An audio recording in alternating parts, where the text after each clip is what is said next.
The darkness of space lit up as a brilliant blue portal tore open the emptiness. From this swirling gateway emerged a single vessel, its hull gleaming under the light of distant Rigel. The ship was not particularly large by the standards of most spacefaring civilizations, but its design was unique, angular in some places, curved in others, with obvious weapon mounts and defense systems that spoke of a species familiar with conflict. This was the USS Horizon, Earth's first and only interstellar vessel. After 5 years of construction in orbit and another 3 years of careful planning, humanity had finally reached beyond their solar system. Captain William Carter stood on the bridge, his weathered face illuminated by the glow of holographic displays. At 53 years old, he had spent most of his life in Earth's space forces, fighting first in the orbital conflicts before helping unite humanity's fragmented space programs. Now he commanded a crew of 150, the best Earth had to offer. "Hyperspace transition complete, Captain," said Olivia Grant, the young navigation officer.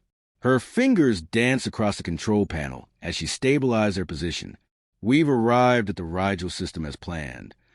William nodded, trying to hide the relief in his expression. The hyperspace drive was experimental, based partly on theoretical physics. Many at Mission Control had doubted it would work at all, but here they were, 8 light-years from home. "All systems nominal," reported Jack Wilson, the ship's chief engineer. He was a stocky man with calloused hands and a practical mind. "The drive core is cooling down as expected. We can make another jump in about 72 hours if needed. Let's hope that won't be necessary," William said. "Our mission is peaceful contact, not a quick exit. Dr. Freeman, what can you tell us about the system?" Laura Freeman, the ship's xenobiologist, was already studying the sensor data with intense focus. She pushed a strand of graying hair behind her ear and frowned at her screen. "It's odd," she said. "I'm detecting artificial structures in orbit around the 4th planet, but they don't match any of the theoretical models we prepared. These are far more advanced." William was about to respond when the tactical officer, Ryan Peterson, suddenly straightened in his chair. "Captain, we got multiple contact approaching. At least 7 vessels, moving in formation." The mood on the bridge shifted instantly from excitement to tension. Earth had suspected other intelligent life existed, but they hadn't expected to find it immediately upon their first jump. "Are they broadcasting any signals?" William asked. Susan Mitchell, the ship's communications officer and chief diplomat, listened intently through her earpiece. She was younger than most of the senior crew at 34, but her talent for languages and pattern recognition had made her irreplaceable for this mission. "Yes, Captain. It's not radio. Some kind of modulated tachyon beam. Our systems are struggling to decode it." William made a quick decision.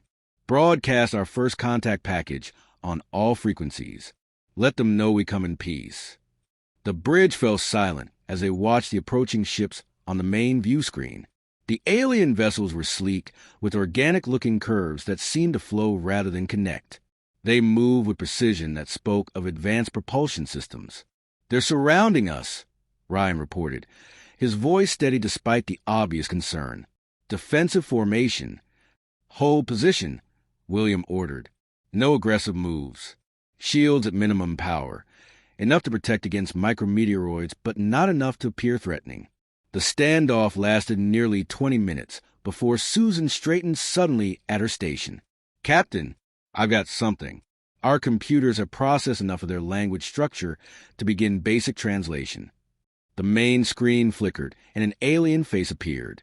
The being had gray-blue skin with no hair, for eyes arranged in a diamond pattern, and what appeared to be breathing slits instead of a nose. When it spoke, the ship's computer provided a halting translation with a few-second delay. "Unknown vessel. You have entered Zarin hegemony space without authorization. Identify yourselves and state your purpose." William stood a little straighter. This was the moment humanity had prepared for. First contact with an alien civilization. "I am Captain William Carter of the Earth vessel USS Horizon. We are explorers from the planet Earth, seeking peaceful contact with other intelligent species. We apologize for any territorial violation, as we were unaware this system was claimed." The alien's upper eyes narrowed slightly, while the lower pair remained fixed on something off-screen. After a moment, it responded, "I am Admiral Kreldar of the Zarin Hegemony Defense Fleet. Your primitive vessel is of interest to our scientists. You will follow my flagship to our orbital station for inspection." Susan muted the transmission and turned to William. "Captain, that wasn't a request. From the linguistic patterns, I'd say it was a direct order. Their culture appears to be highly hierarchical." William considered their options. The Horizon was armed, but they had no idea what kind of weapons these aliens possessed. Fighting was out of the question.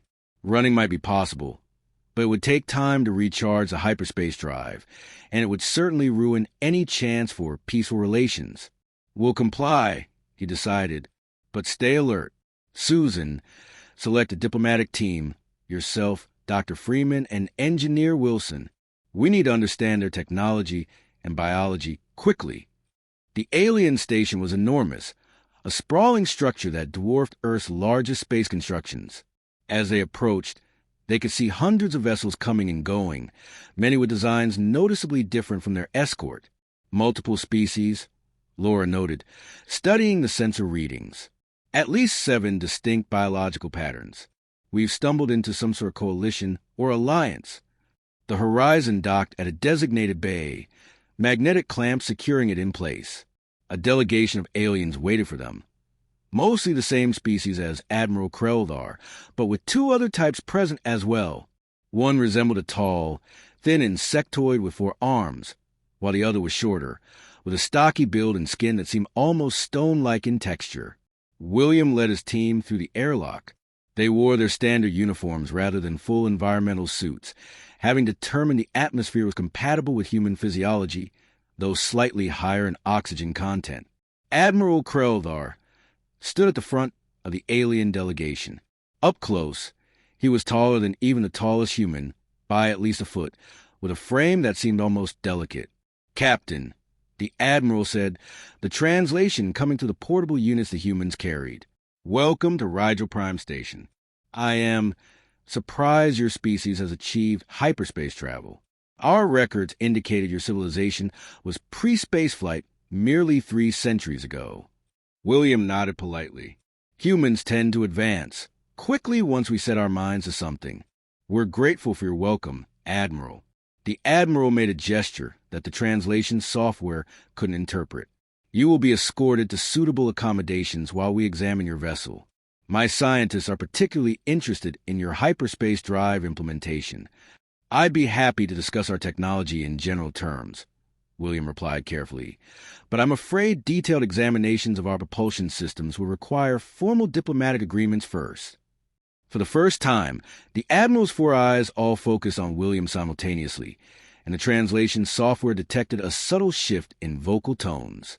"Perhaps I was unclear, Captain. This is not a negotiation. Your ship entered our territory uninvited. Under hegemony law, we have the right to determine if you pose a threat." Susan stepped forward slightly. "Admiral, we understand your security concerns.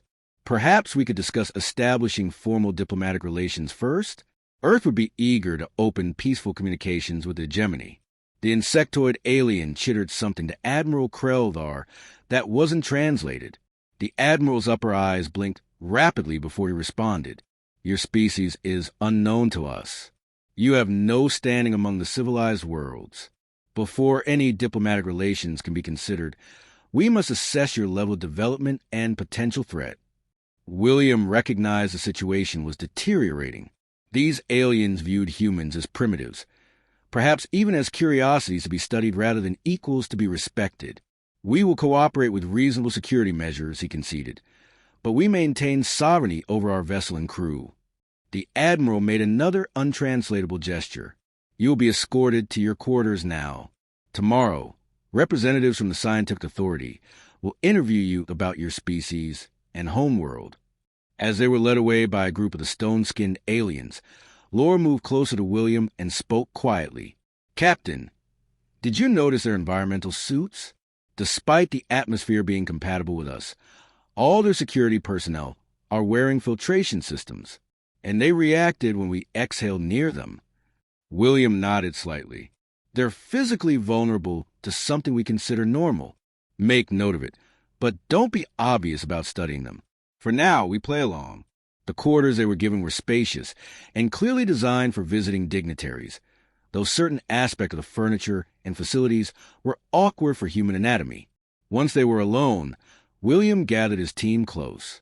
"We're in a delicate position," he said quietly. "Earth is 8 light years away, and we have no way to call for help.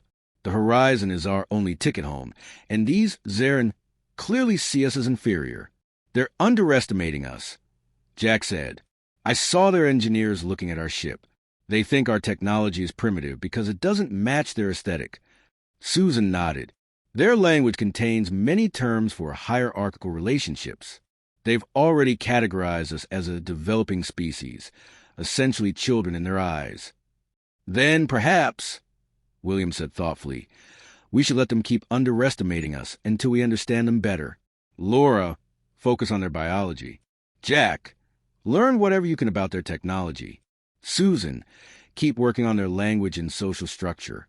He looked out the window at the vast station, bustling with alien activity. In the distance, he could see the horizon, now surrounded by smaller vessels that were clearly conducting external scans. "We came here to make first contact," William said, "but it seems we've walked into something much bigger than we anticipated. For now, we observe and adapt. That's what humans do best."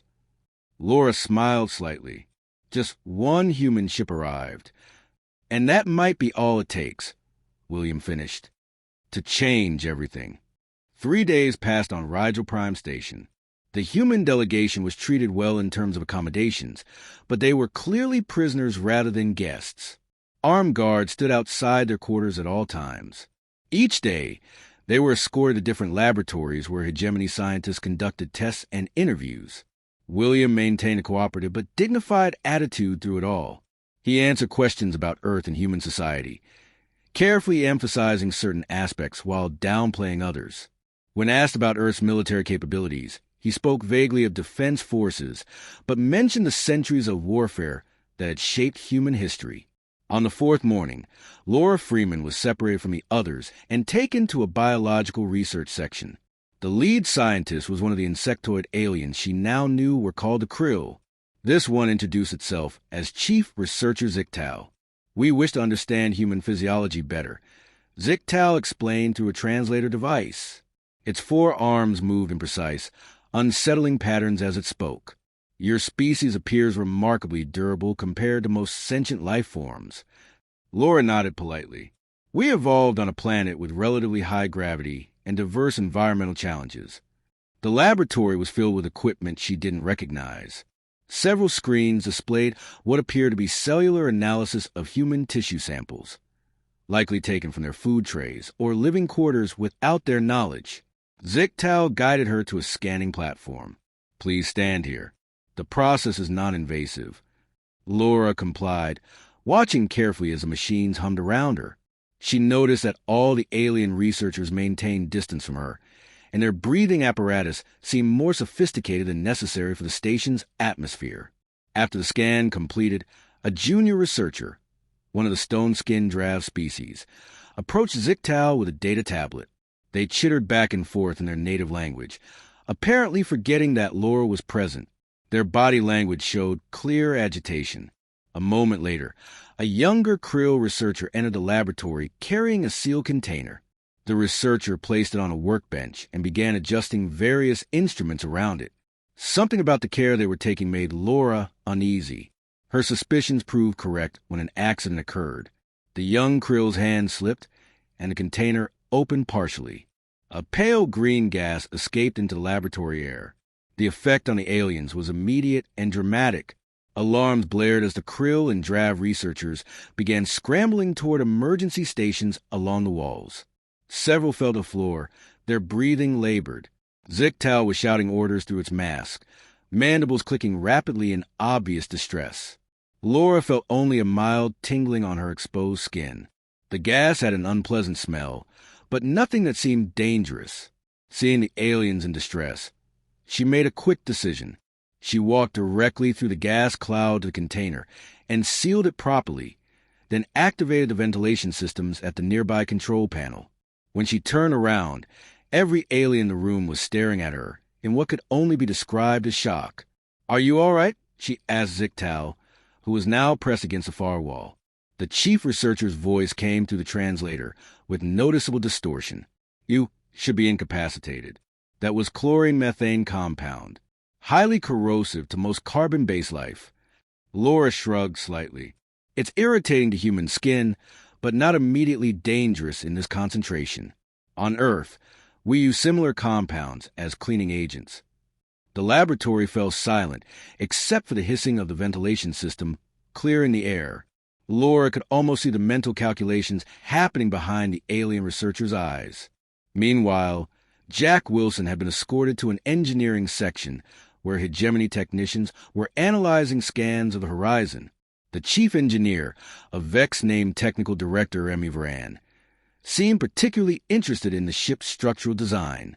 "Your vessel relies heavily on physical bulkheads and mechanical systems," Emmy Varan observed, her four eyes blinking in what Jack had come to recognize as a sign of puzzlement.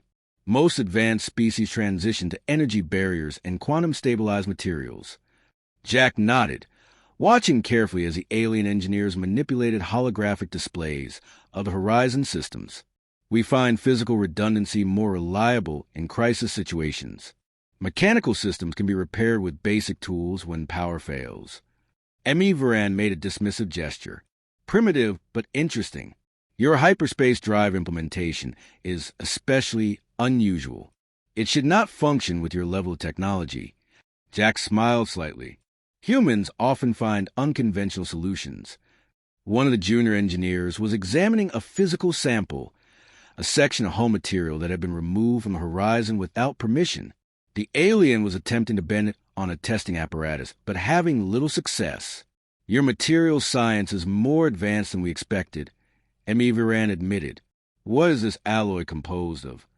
"Standard titanium carbon composite." Jack answered truthfully. "The strength comes from the manufacturing process more than the materials themselves." To demonstrate, he asked permission to approach the testing apparatus. When granted, he picked up the hull sample, a bar approximately 2 feet long and 3 inches thick, and bent it slightly with his bare hands. The alien engineers fell silent. "Human muscle density is adapted to Earth gravity," Jack explained casually, as if this was perfectly normal. He didn't mention that he had been a weightlifter before joining the space program and was unusually strong even by human standards. Let them think all humans could do this. The news of these incidents spread quickly through the station. By evening, when the human delegation was reunited in their quarters, the atmosphere had changed noticeably. The guards stood farther away. The service staff who brought meals wore additional protective gear. Susan Mitchell noticed it immediately. "Something's happened. The translation patterns have shifted. They're using honorifics they didn't use before when addressing us." William nodded. "Tell me about your day. All of you. Leave nothing out." After hearing the accounts from Laura and Jack, William sat back with thoughtful expression. "They're reassessing us." "Good. Laura, what can you tell us about their biology based on their reaction to that gas?" Laura leaned forward, speaking quietly despite the likelihood that their quarters were monitored. "They're extremely vulnerable to chemicals humans consider mild irritants. Their respiratory systems must be much more sensitive than ours, and their physical strength is significantly less, despite the Vex being larger than humans." "Deathworlders," Susan said suddenly. "There's a term that keeps appearing in their language when they refer to us now. The best translation is those who thrive in death conditions or simply Deathworlders." William smiled slightly. "They think Earth must be a harsh, deadly world to produce beings like us. And they're not entirely wrong. Compared to many planets, Earth is a challenging place to evolve." Jack grinned. "Should we tell them we keep chlorine compounds and spray bottles under our kitchen sinks?" "Absolutely not," William said firmly. "We maintain a respectful, diplomatic approach. We don't boast or threaten, but we don't correct their assumptions either." The next morning, instead of being separated for tests, the human delegation was invited to meet with Admiral Kreldar in what appeared to be a formal conference room. The Admiral was accompanied by representatives from each of the 7 hegemony species.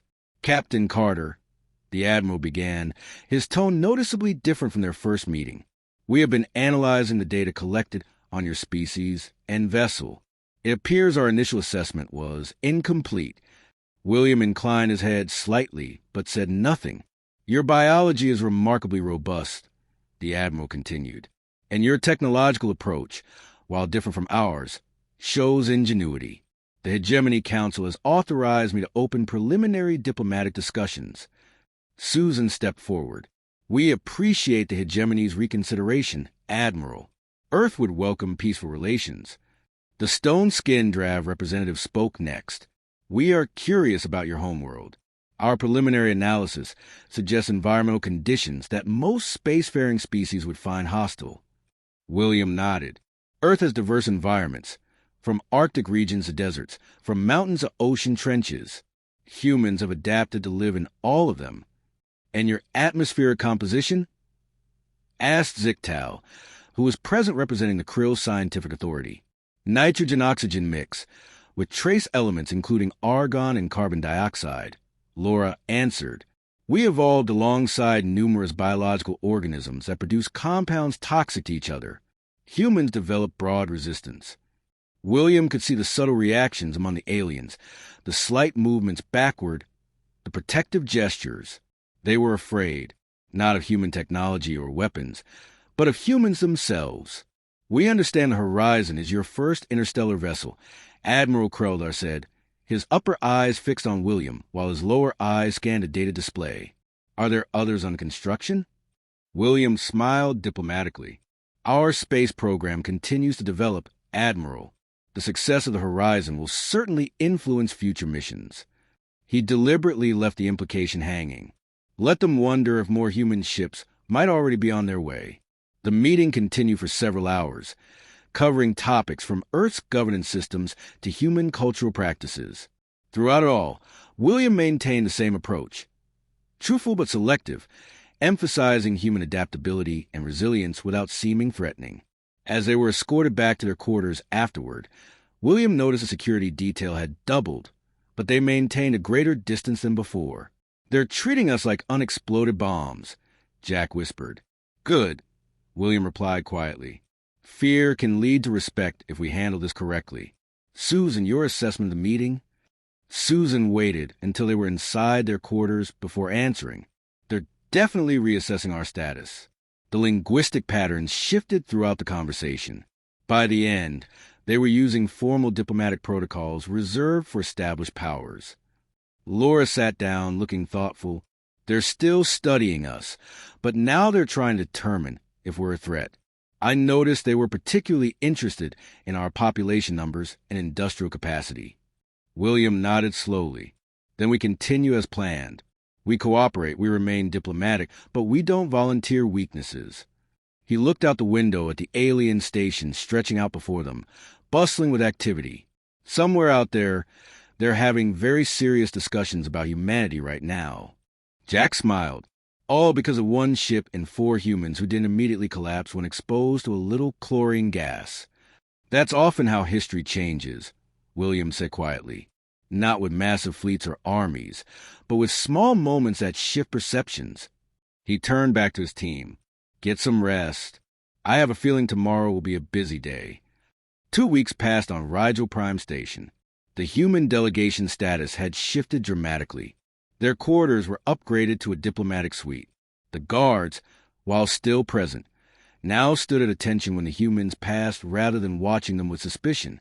William was reviewing reports from Jack about the Hegemony's technology when Susan entered their shared common room. Her expression told him she had important news before she even spoke. Captain, Admiral Kreldar has requested a formal meeting with all of us tomorrow. Not in a laboratory or conference room, in the Grand Council chamber. William raised his eyebrows. That's significant. Any idea what's prompted this? Susan nodded. I've been monitoring their information networks with the limited access they've granted us. There have been station-wide alerts about our presence here. They're calling us Class 12 Deathworlders now. What does that classification mean? Laura asked, looking up from her own work analyzing alien medical data. From what I can gather, it's their highest category for species from extreme environments, Susan explained. Before us, they'd only classified one other known species at that level, and they're apparently extinct now. Jack whistled low. So we've gone from curiosities to potential extinction-level threats in 2 weeks? This could work in our favor, William said thoughtfully. But we need to be careful. We want respect, not terror. Susan, for this meeting, I want you to focus on language that emphasizes cooperation and mutual benefit. The next morning, the human delegation was escorted to a massive chamber near the center of the station. The room was circular, with tiered seating surrounding a central platform. Representatives from all 7 hegemony species filled the seats, their voices creating a background murmur that fell silent as the humans entered. Admiral Krell stood on a raised dais, flanked by what appeared to be high-ranking officials from each species. He gestured for the humans to take positions on the central platform. Captain William Carter of Earth. The Admiral began formally, his voice amplified throughout the chamber. The Zarin Hegemony Council has convened to address the matter of human hegemony relations. William stood straight, projecting calm confidence. The people of Earth are honored by this attention, Admiral. We look forward to establishing peaceful relations with the hegemony. A representative of the insectoid, Krill, stepped forward. Our scientists have completed preliminary studies of human biology and technology. The findings are concerning. William noticed the careful way the alien chose his words. Concerning in what way, Counselor? The Krill's mandibles clicked rapidly. Your species has evolved in conditions that would kill most sentient life in our records. Your tolerance for radiation, toxic compounds, and physical trauma exceeds all known parameters for civilized worlds. One of the stone-skinned drafts spoke next. And yet, you have developed spaceflight and hyperspace technology despite these conditions, or perhaps because of them. Your history, as you described it, is filled with conflict and rapid adaptation. William nodded calmly. Earth has presented many challenges to humanity. We've learned to overcome obstacles through innovation and cooperation. Admiral Krelldar's four eyes fixed on William with an intensity that hadn't been present before. Captain Carter, the Hegemony Council requires clarification on a critical matter. Our long-range sensors have detected no other vessels from Earth approaching our territory. Is the Horizon truly your species' only interstellar ship, or are there others we should be aware of? This was the moment William had been preparing for. He could lie outright and claim a fleet was coming, but that would eventually be discovered as false. He could admit their vulnerability, but that would sacrifice their newfound respect. Instead, he chose his word with extreme care. Admiral, the Horizon was sent as a peaceful expedition to establish first contact with other intelligent life. As the success of our mission was uncertain, Earth's government deemed it prudent to await our findings before committing additional resources to this region of space. It wasn't a direct answer, and William knew the Admiral would notice. But also wasn't a lie, just a careful presentation of the truth that maintained strategic ambiguity. I see, the Admiral said after a moment. And how would Earth respond if the Horizon failed to return? William met the alien's gaze steadily. With great concern, Admiral, our leaders would likely assume hostile action and respond accordingly. The chamber remained silent for several long seconds before one of the other alien counselors, a species with silvery skin and elongated limbs that Susan had identified as a Navarre, spoke up. Captain Carter, would humanity be open to formal diplomatic relations with hegemony, including potential trade agreements and cultural exchange? Susan stepped forward slightly. Earth would welcome such arrangements, Counselor. Our mission was specifically intended to seek peaceful contact and mutual benefit. The Navarre counselor nodded, an apparently universal gesture. Then I propose we recognize the human delegation as official representatives of Earth and begin formal negotiations. A murmur ran through the assembly. Admiral Kreldar raised a hand for silence. Before we proceed with such recognition, he said, there is one more matter to address. He turned back to William. Our analysis of your vessel suggests your weapons technology is relatively underdeveloped compared to your other systems. Is this accurate? William recognized the test in this question. The Admiral was trying to determine if humans were a military threat. The Horizon was designed primarily as an exploration vessel, Admiral. While we maintained defensive capabilities appropriate for the unknown dangers of space travel, our focus was on science and diplomacy rather than warfare. Again, a careful truth.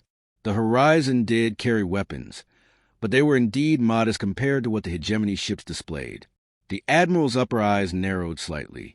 Yet your historical records indicate humans have extensive experience with conflict. Laura Freeman spoke up unexpectedly. If I may, Admiral, human history does include warfare, but it also includes remarkable cooperation. When faced with common challenges, humans have demonstrated an ability to set aside differences and work together. Our first steps into space came partly from competition, but our greatest achievements came through collaboration.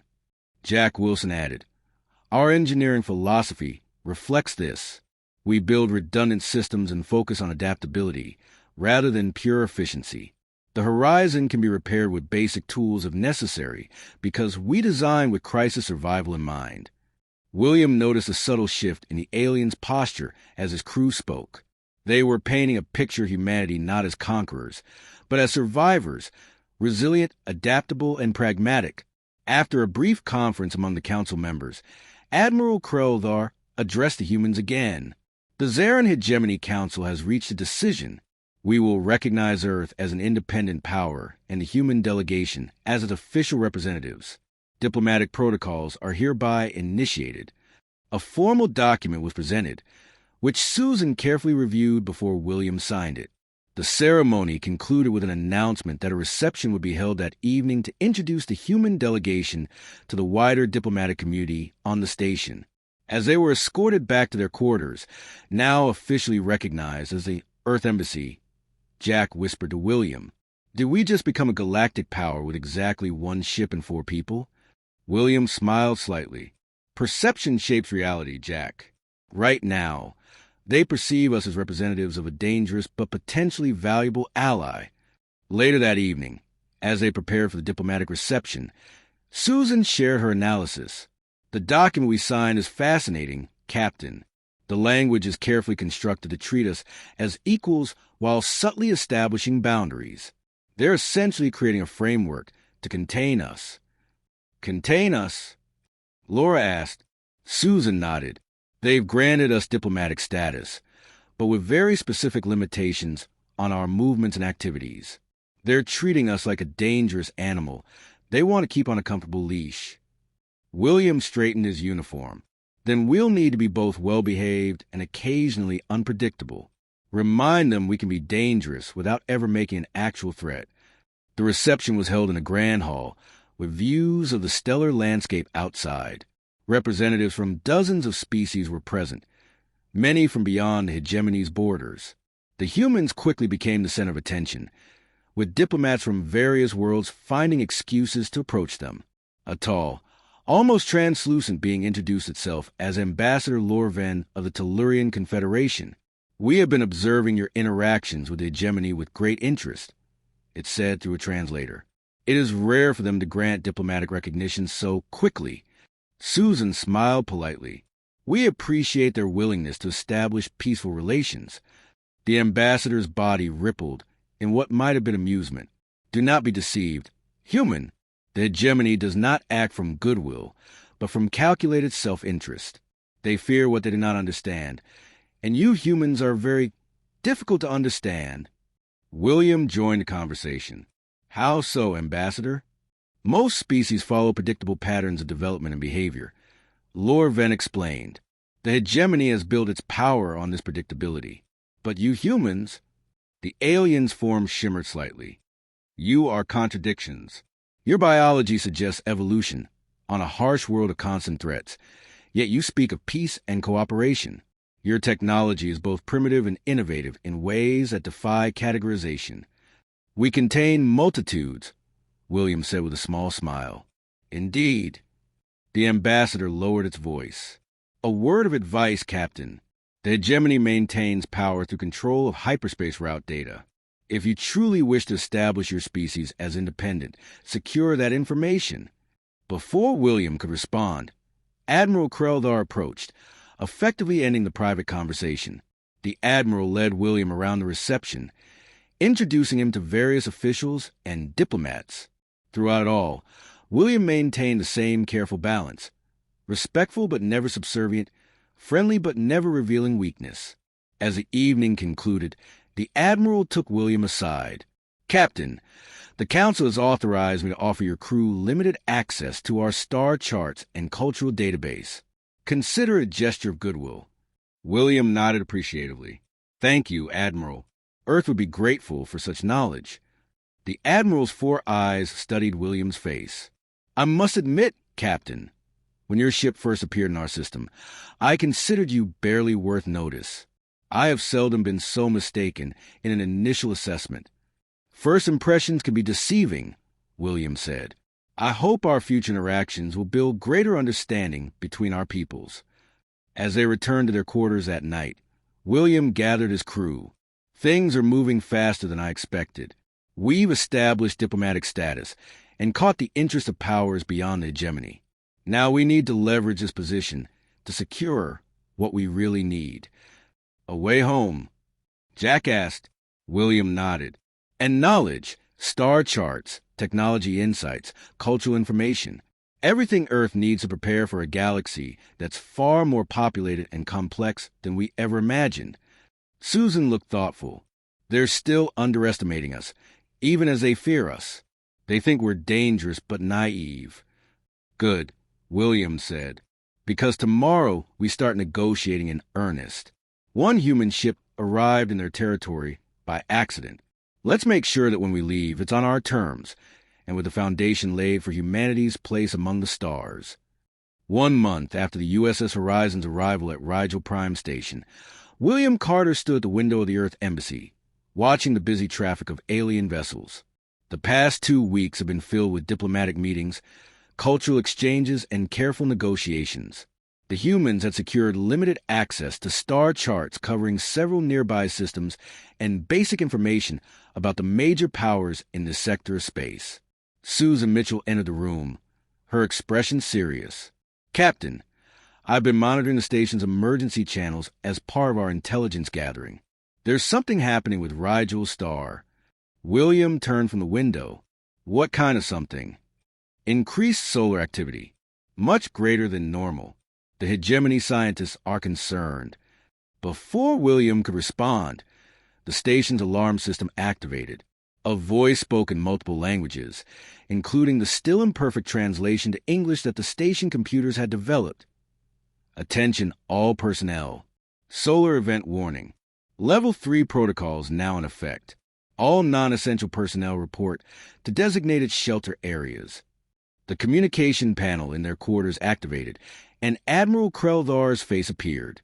"Captain Carter, your presence is requested in the command center immediately. Bring your engineer Wilson." William nodded. "We're on our way, Admiral." When William and Jack arrived at the command center, they found it in a state of controlled chaos. Alien technicians moved quickly between stations while officers barked orders. Admiral Kreldar stood at the central platform, surrounded by holographic displays showing the Rigel star. "Captain, thank you for coming quickly," the Admiral said, his 4 eyes focused on the displays. "We are experiencing what your language would call a coronal mass ejection of unprecedented magnitude.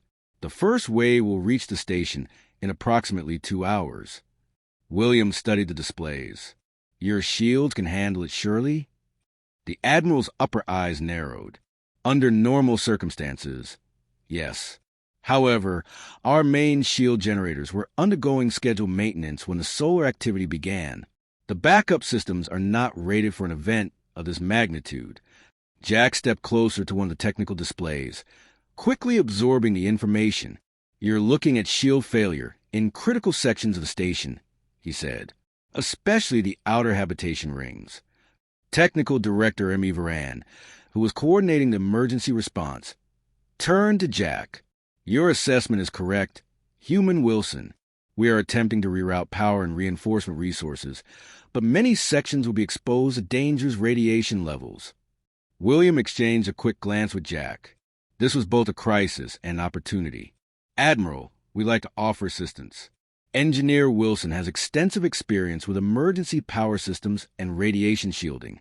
The Admiral hesitated, only briefly. Your help would be appreciated, Captain. Director Emmy Varan will coordinate with Engineer Wilson. For the next hour, Jack worked alongside the alien engineers, suggesting modifications to their shield configurations. His approach was different from theirs. Focus on reinforcing the most vulnerable areas rather than try and maintain even coverage across the station.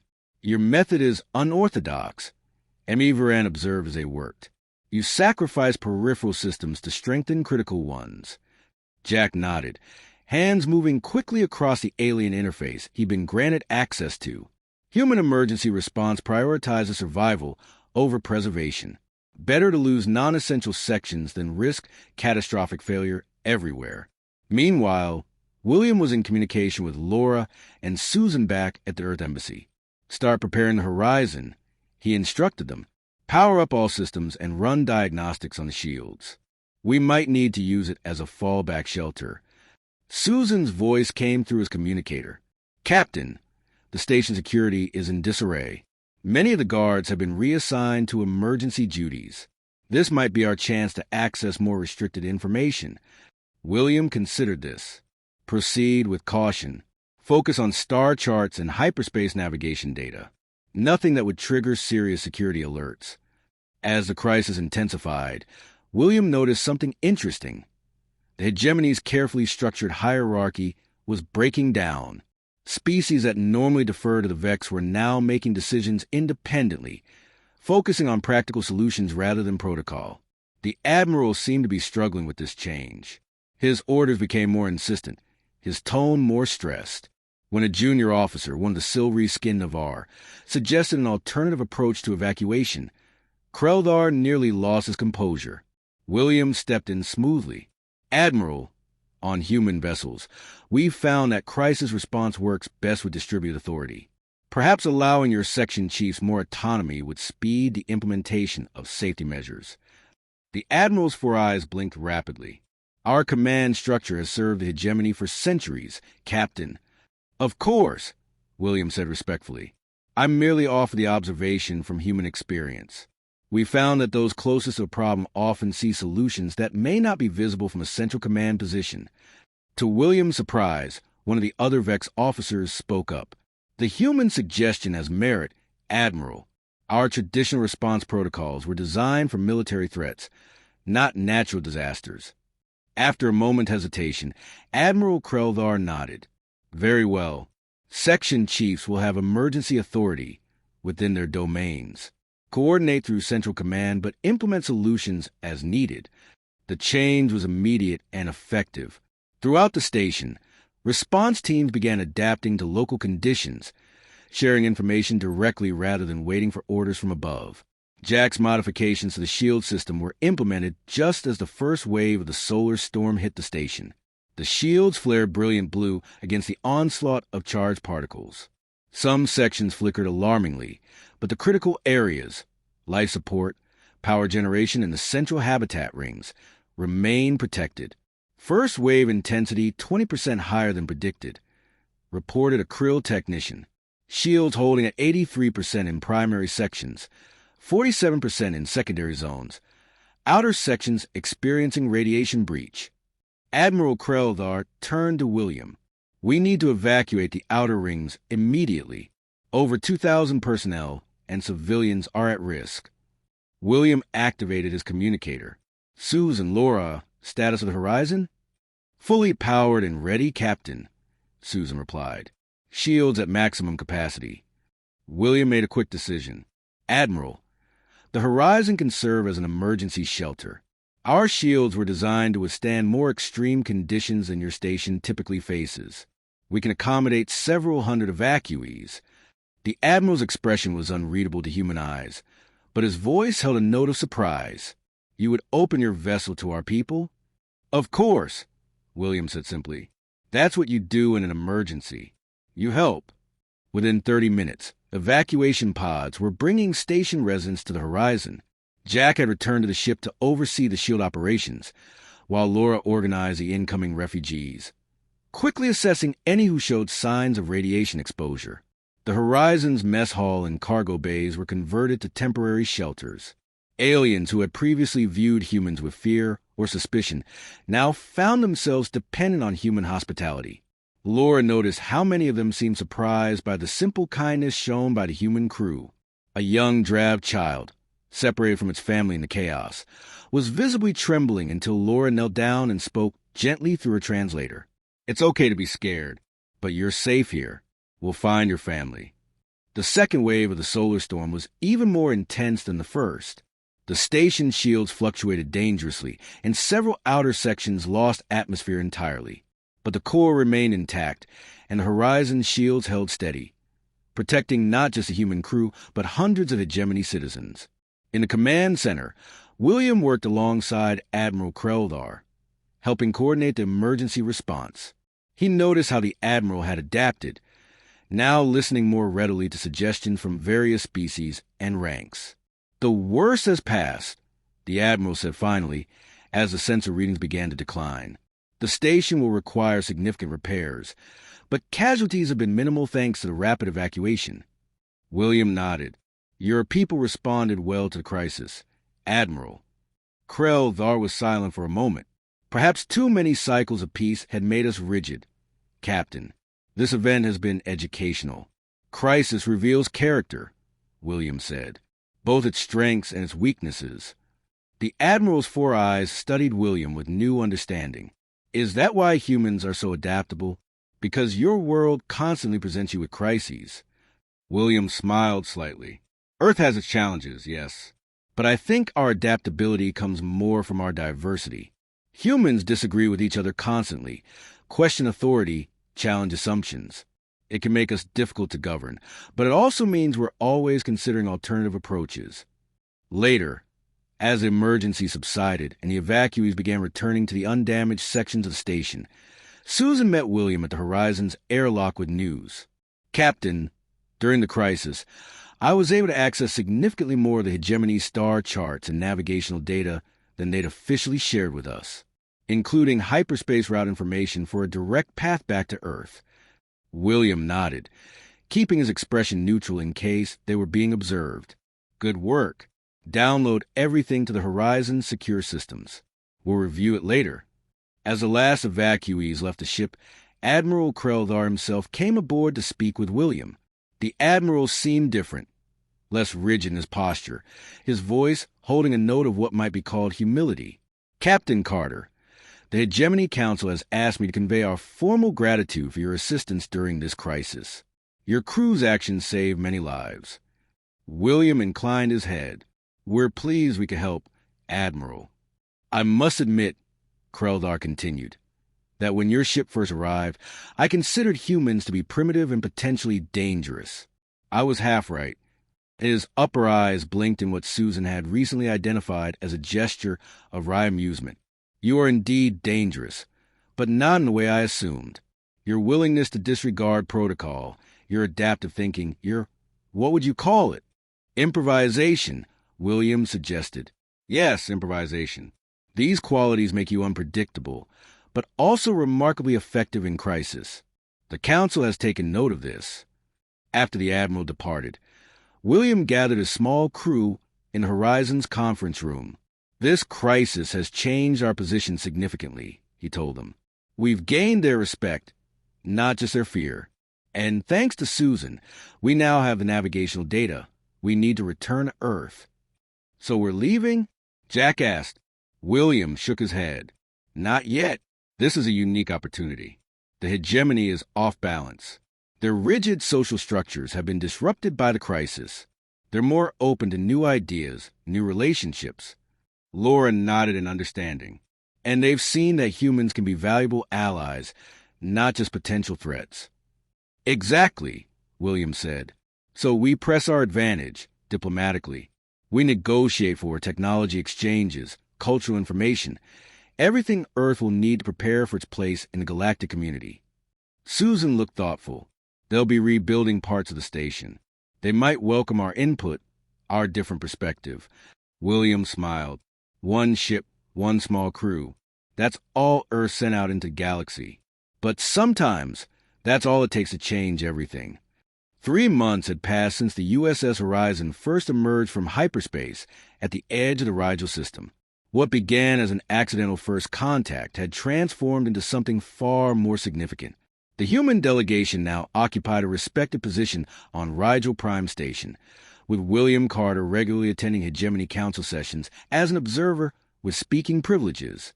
In the aftermath of the solar crisis, the humans had proven their value not just as survivors, but as problem solvers. Jack Wilson had been invited to join the station's engineering team during repairs, where his unconventional approaches continued to impress the alien technicians. Laura Freeman had established a cultural and biological exchange program, sharing carefully selected information about Earth life while learning about the diverse species of the hegemony. Susan Mitchell had become a fixture in diplomatic circles, her growing fluency in multiple alien languages making her a sought-after conversation partner. William stood in the newly established Earth Cultural Center, a space granted to the human delegation to share information about their homeworld. Displays showed images of Earth's varied landscapes, from snow-capped mountains to dense rainforests, from sprawling cities to open oceans. Carefully edited historical information presented humanity's journey, from primitive beginnings to space exploration. Admiral Kreldar entered the center, his posture noticeably more relaxed than during their first meetings. "Impressive display, Captain Carter. Your homeworld contains remarkable diversity." William nodded. "Thank you for visiting, Admiral. Earth's varied environments helped shape humanity's adaptability." The Admiral moved to a display showing the chronology of human space development. Your species progressed from atmospheric flight to hyperspace travel in less than 3 centuries. The Council finds this concerning. Concerning? William kept his tone neutral. Or impressive? Both, perhaps. The Admiral's upper eyes blinked slowly. Most species require millennia to make similar technological leaps. The Vex took over 500 years just to move from planetary travel to our first lunar colony. William smiled slightly. Necessity drives innovation, Admiral. Earth's resources are finite, and our population has grown rapidly. Space exploration became essential for our continued prosperity.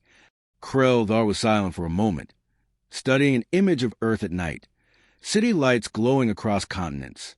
The Hegemony Council has reached a decision, Captain. I've been authorized to present you with a formal diplomatic proposal. William raised an eyebrow. I'm listening.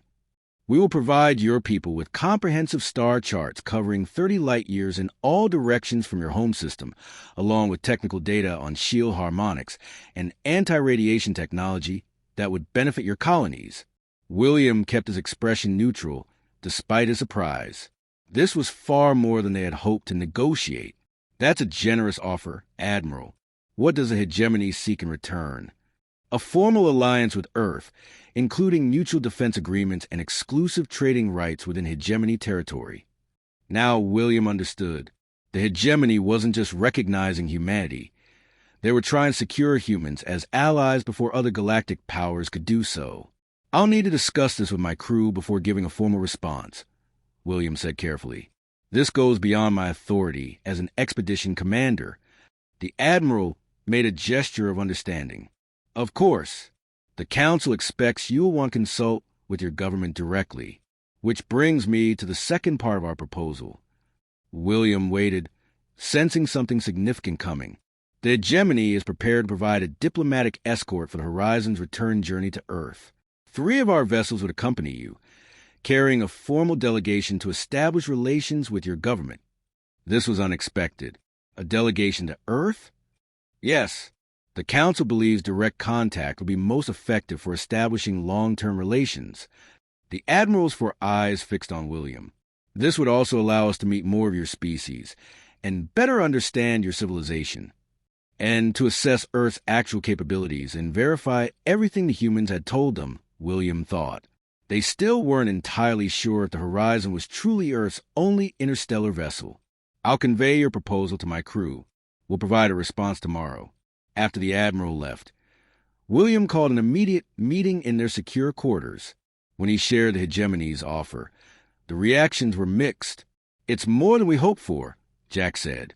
The technical data alone would advance Earth's space program by decades. Laura nodded. And the biological and medical information I've collected could revolutionize human medicine. But the escort is concerning, Susan pointed out. 3 hegemony warships arriving at Earth could be seen as threatening, regardless of diplomatic intentions. William paced the room, thinking, they want to confirm what we've told them about Earth. And they want to establish formal ties before any other power can approach us. Speaking of other powers, Susan said, I've been cultivating contact among the non-hegemony diplomats. The Tellurian Confederation has expressed interest in establishing relations with Earth. Ambassador Lorvan suggested they could offer alternative technologies and trading opportunities. William stopped pacing. So we have options. The question is, what serves Earth's interest best? Exclusive ties with the hegemony, or maintaining independence to form multiple relationships? They discussed the matter late into the night, weighing the benefits and risks of each approach. By morning, William had made his decision. The formal response meeting was held in the Grand Council chamber, with representatives from all 7 hegemony species present. William stood on the central platform, flanked by his crew. Admiral Kreldar, honored council members, he began. On behalf of Earth, I thank you for your generous proposal. The star charts and technical data would indeed be valuable to my people. The Admiral's posture showed satisfaction. Then you accept our terms? With modifications, William said. Earth would welcome diplomatic relations with the hegemony, including mutually beneficial trade agreements. However, we cannot commit to exclusive arrangements or mutual defense pacts without our government's direct involvement. Murmurs spread through the chamber. The Admiral's upper eyes narrowed. And our escort Earth? We would be honored by a hegemony delegation, William said carefully. However, in the interest of balanced relations, we propose that representatives from other galactic powers also be invited to visit Earth. The Tellurian Confederation has expressed interest, as have the Morgan Collective and the Estrian Alliance. The chamber erupted in surprised voices. Admiral Kreldar raised a hand for silence. Captain Carter, what you propose would fundamentally alter the power balance in this sector. The hegemony has maintained exclusive first contact rights with emerging species for centuries. William smiled diplomatically. With respect, Admiral, Earth is not simply an emerging species. We may be new to interstellar travel, but we are an independent power with our own interests and sovereignty. One of the Navarre counselors leaned forward. The human makes a valid point, Admiral. Their approach to diplomacy reflects their adaptability. Perhaps the traditional protocols are not appropriate in this case. After much debate, a compromise was reached. The hegemony would provide the promised star charts and technical data. In return, Earth would establish preferred trading status with the hegemony while maintaining the right to form relationships with other powers. A diplomatic delegation, including representatives from the hegemony, the Tellurian Confederation, and 2 other major powers would accompany the Horizon back to Earth. 1 week later, William stood on the bridge of the Horizon as final preparations for departure were made. Through the view screen, he could see the 4 alien vessels that would escort them home, an impressive convoy for what had arrived as a single lost ship. Susan joined him, looking out at the alien station that had been their home for 3 months. It's remarkable what we've accomplished, Captain. When we first arrived, they saw us as primitives barely worth studying. William nodded. Perception shapes reality, Susan. They underestimated us, then overestimated us, and finally came to respect us. Jack entered the bridge, checking systems. All preparations complete, Captain. The Horizon is ready for hyperspace transit. Laura arrived last, carrying data crystals containing the biological and cultural information she had gathered. This will change everything back home, she said quietly. Earth will never be the same once they learn what's out here. William took his place in the command chair. Earth has always adapted to new challenges and opportunities. That's what makes humans who we are. He opened a channel to their escort vessels. This is Captain William Carter of the Earth vessel Horizon. We are ready to begin our journey. As the small fleet prepared to enter hyperspace, William couldn't help but reflect on how dramatically their mission had changed. They had left Earth hoping simply to prove interstellar travel was possible. They would return as the architects of humanity's introduction to a complex, populated galaxy. The blue swirl of hyperspace enveloped the ships, beginning the long journey back to Earth. During the transit, William spent time with each of the alien delegations, learning more about their cultures and governments. The more he learned, the more he understood that humanity's greatest strength in this new reality will be the very qualities that hegemony had initially dismissed: their adaptability, their innovative thinking, their willingness to question established systems. 3 months later, as the fleet approached the Sol system, William gathered his crew on the bridge for a private moment before contact with Earth. "Whatever happens next, remember what we've accomplished," he told them. "One ship, one small crew. We've changed humanity's future forever." Jack grinned. Just one human ship arrived, and that was all it took. They finished together. As the blue marble of Earth appeared on their view screen, William opened a channel to Mission Control. "This is USS Horizon returning from the Rigel system. Mission successful, and we brought some friends who are very interested in meeting humanity." The silence that followed was broken by a voice filled with amazement. "Horizon, this is Mission Control. We're tracking multiple vessels with you." "Are they?" "Yes," William said, unable to keep the pride from his voice. "Earth's first alien diplomatic delegation. Tell the Secretary General, we'll need a proper welcome committee." As the fleet moved into Earth orbit, William knew that the true impact of their journey was just beginning. Humanity would now take its place among the stars, not as conquerors or subjects, but as equals. And it had all started with one ship that refused to be underestimated.